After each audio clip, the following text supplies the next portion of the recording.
My daughter's voice was a tiny broken thing in the dark of her bedroom. Mama. I stopped in the doorway. The nightlight made her look so small. What's wrong, baby? Bad dream. Kiera, my 10-year-old, clutched her stuffed elephant. She wasn't looking at me, she was staring at the wall, her chin trembling. Mama knew Dad said I have to keep a secret from you. The air vanished from the room, my lungs froze, the words didn't make sense, they bounced around my head. Sharp and wrong. Knew Dad, that's what Kiera called Malik, my boyfriend of a year, had been so good with her, helped with her math homework, took us for brunch at the breakfast club in Houston every other Sunday. What, baby? My voice was a whisper. What did you say? A single tear rolled down her cheek. He said it's a special game just for us, but I can't tell you. He said you'd get mad, you'd make him go away. Her little shoulders shook. But I don't like the game, Mama, it feels icky. I sat on the bed so fast the springs creaked. I took her hands, they were ice cold. Kiera, look at me. What game? What did he do? Her eyes wide and wet finally met mine, full of a fear I'd never put there, a fear someone else had. He was teaching me to wrestle on the living room floor when you were at work last Thursday. She swallowed hard. He was on top, he was tickling me, but he was holding me down too hard, and he said she started crying for real, now hiccuping sobs. He said this was our secret, that I was his special girl, and if I loved him I wouldn't tell. He said you wouldn't understand. A white-hot fire exploded in my chest, it shot up my throat. The room tilted. Malik with his easy smile, Malik who fixed the leaky faucet, Malik who brought me tulips just because. This man was in my home, in my living room, on top of my child. I wanted to scream, I wanted to throw up. Instead, I pulled Kiera into my arms, holding her so tight I was afraid I'd hurt her, but I couldn't let go. She buried her face in my neck, her tears hot on my skin. Shoo, baby, Mama's here. You did the right thing, you told me. You are so brave, so brave. I rocked her, my mind racing 1,000 miles an hour. He was supposed to be at a work conference in Dallas until tomorrow night. The apartment was quiet, too quiet. The sound of a key in the front door lock cut through the silence. My blood turned to ice. Kiera heard it too. She went stiff in my arms, her crying stopping instantly. Her tiny fingers dug into my arms. Monica. Kiera, y'all still up? Malik's voice called out. Cheerful footsteps walked into the living room. Left the conference early, missed my girls. Kiera looked at me, her eyes pure terror. She whispered, barely a breath, he's gonna know, I told. Flashback. 6 months ago, life felt like it was finally coming together after the divorce from Kiera's dad. Terenzi, a good man, just not the right man for Mike. Was just me and my girl in our little apartment in 3rd Ward, Houston. I worked the early shift as a nurse at Memorial Hermann, picking up Kiera from Yates Elementary every day at 315. I met Malik at the community garden. He was helping his aunt with her plot. He was handsome, sure, with a calm energy, a project manager for a construction company. He brought me cold lemonade and asked about my collard greens.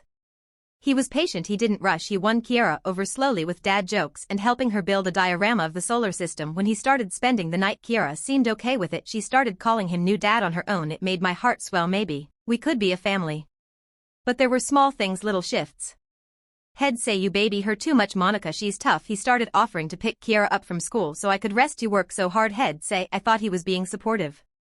One night after Kiera was in bed, he said she told me a kid was picking on her at school. I told her how to handle it man to man. Well, man to little lady talk. He smiled, our little secret.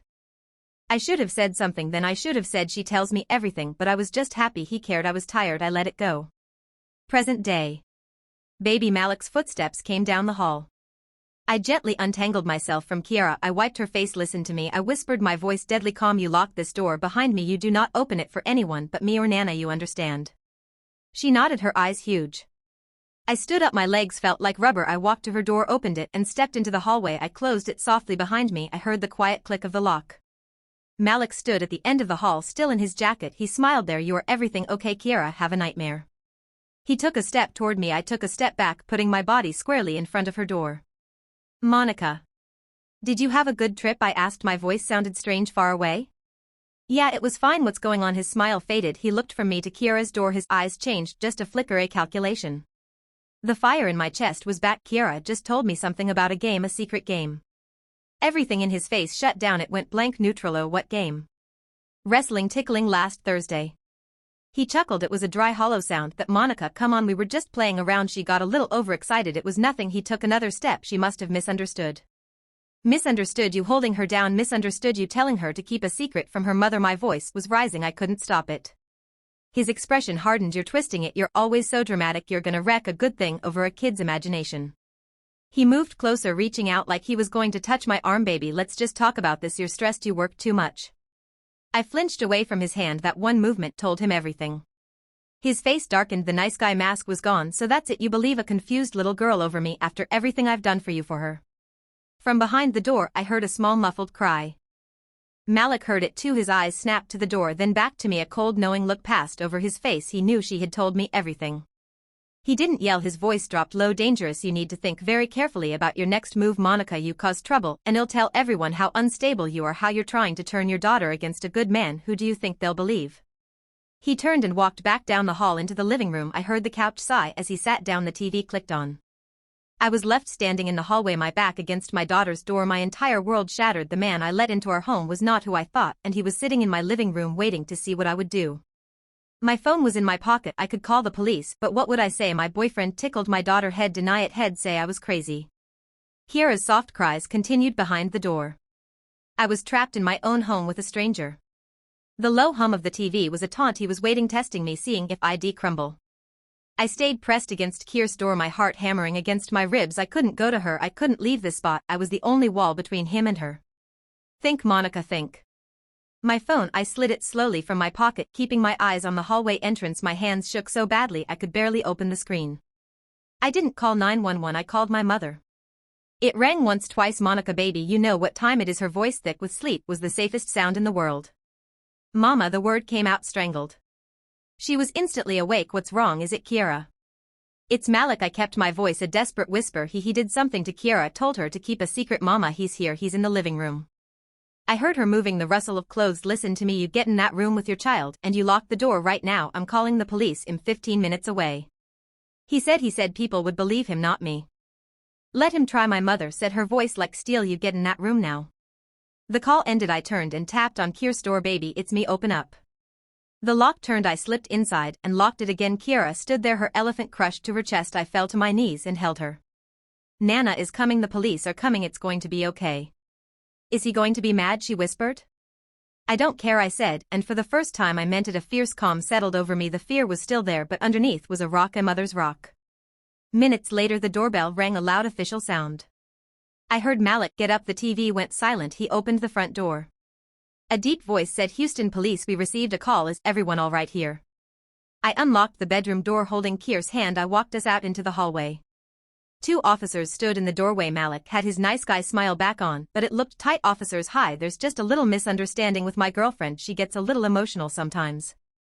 I stepped forward. My name is Monica Williams. This is my daughter Kiera. This man is my boyfriend Malik Jones. He does not live here. Last Thursday, while I was at work, he physically restrained my daughter under the guise of wrestling and instructed her to keep it a secret from me. She disclosed this to me tonight. He has since made threatening statements to me regarding my credibility.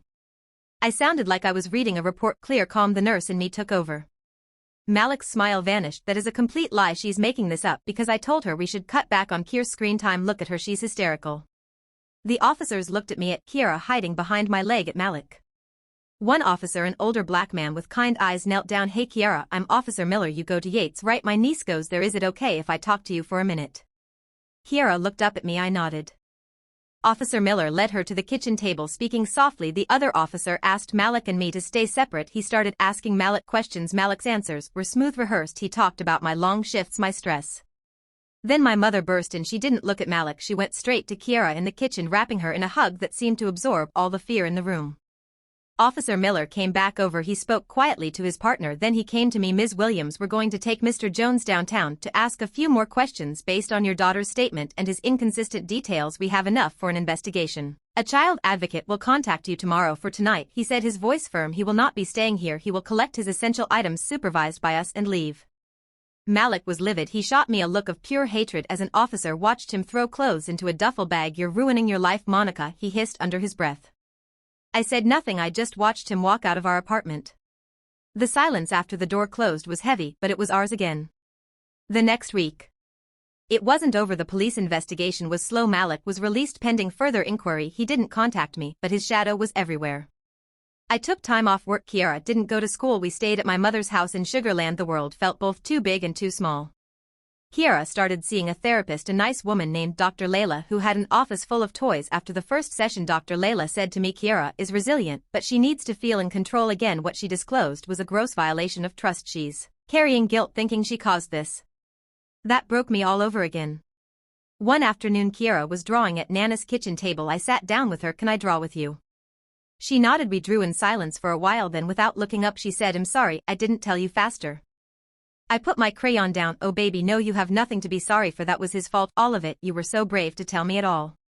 Is he going to go to jail, she asked. I don't know, I said. Honestly, the police are trying, but even if he doesn't, he is gone from our lives forever. That part is promised. She thought about this. I don't want a new dad anymore.